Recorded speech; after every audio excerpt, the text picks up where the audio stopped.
In this exercise, we need to decompose the given fraction into partial fractions. Because the denominator is already written in factorized form, we can proceed to rewriting the given fraction into fractions with unknown numerators. Notice that the factor x plus 1 is raised to the second power.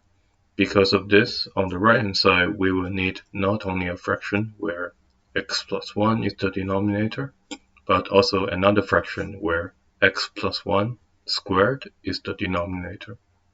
The orders of the numerators on the right-hand side will all be zero order in x. By zero order, it means they will all be numbers or constants, so we represent them using a, b, and c. Next, we combine the right-hand side into a single fraction and equate the numerators on both sides of the equation. We will need to open up all the parentheses. This gives us a quadratic polynomial on the right. Because the left and right are equal, the coefficients of each term must match. This means 2a plus 3b plus 2c should be equal to 3, and a plus b plus c should be equal to minus 5. And a plus 2b is equal to 0 because there is no second order or higher terms on the left. Now we have three equations with three unknowns. Solving this via substitution gives us a equals minus 26, b equals 13, and c equals 8. Before we end this exercise, let's return to the beginning.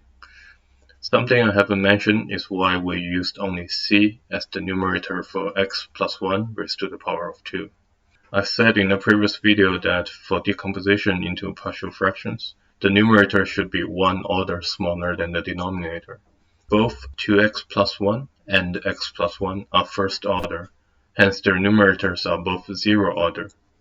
The denominator x plus 1 raised to the power of 2 is second order, yet we have zero order in its numerator.